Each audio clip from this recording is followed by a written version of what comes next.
నమస్కారం, సిటీ వార్తలకు స్వాగతం.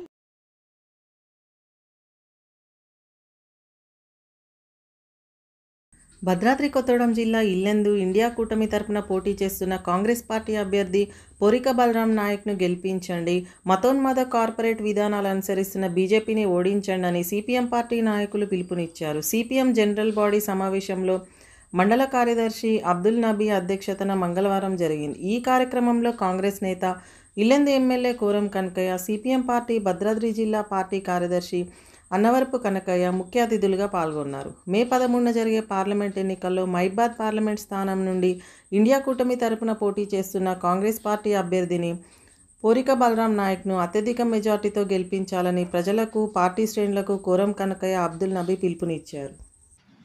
కార్యక్రమ అధ్యక్షులు పార్టీ మండల కన్వీనర్ నబీ గారు, నాకంటే ముందు మన ఉద్దేశంతో మాట్లాడినటువంటి మన గౌరవ శాసనసభ్యులు కోరం కనకయ్య గారు, వేదిక మీద ఉన్నటువంటి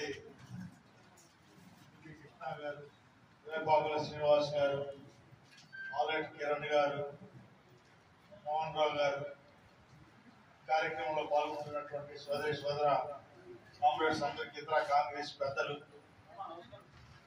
కార్యక్రమం అయినటువంటి సోదరి సోదర మిత్రులందరికీ ముందుగా నమస్కారాలు.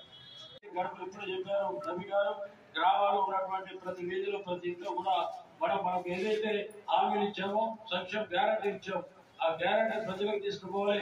దేశంలో సుస్థిర పరిపాలన కావాలంటే కాన్స్టిట్యూట్ గెలవాలని చెప్పి మీరు ప్రతి గడపలో కూడా అక్క చెల్లెలకు విజ్ఞప్తి చేయాల్సిన అవసరం ఉందని చెప్పి విజ్ఞప్తి చేస్తూ 13వ తారీఖు జరిగే ఎన్నికల్లో అందరం కూడా హస్తం గుర్తుపై ఓటు వేసి గెలిపించాల్సిన అవసరం ఉందని చెప్పి ఈ సందర్భంగా విజ్ఞప్తి చేస్తూ సెలవు తీసుకుంటున్నా. జై కాంగ్రెస్, చేతి గుర్తుకే, చేతి గుర్తుకే.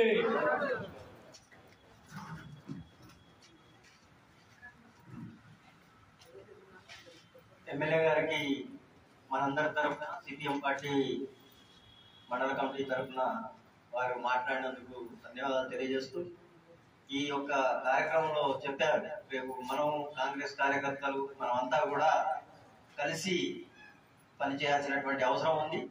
మన శాఖల పరిధిలో ఎక్కడెక్కడ మన బాధ్యులు ఉన్నారో వాళ్ళ పేర్లన్నీ కూడా కాంగ్రెస్ పార్టీ వాళ్లకు మనం అందజేస్తాం. అక్కడ ఆ కార్యక్రమాలలో వాళ్ళు పాల్గొంటున్నటువంటి అన్ని కార్యక్రమాలలో మనం కూడా మిళితమై పనిచేయాల్సినటువంటి అవసరం ఉంది. తద్వారా బలరాం నాయకుని మనం గెలిపించుకోవాలా. మనకు ఉన్నటువంటి సమస్యలు, మన ప్రజలు ఎదుర్కొంటున్నటువంటి సమస్యలు, వాటన్నిటి మీద కూడా వారి నుండి మనం హామీ తీసుకొని భవిష్యత్తులో మన అన్ని సమస్యల పరిష్కారం కోసం వాళ్ళను ఓటేసి గెలిపిస్తాం. కాబట్టి రేపు మళ్ళీ వాళ్ళనే అడిగి ఆ పనులు చేయించుకోవాల్సినటువంటి అవసరం కూడా మనకు ఉంటది. ఇంకా మనకు దిశానిర్దేశాన్ని ఇచ్చినటువంటి ఎమ్మెల్యే గారికి మరొకసారి ధన్యవాదాలు తెలియజేస్తూ సిటీ వార్తల సమాప్తం. నమస్కారం.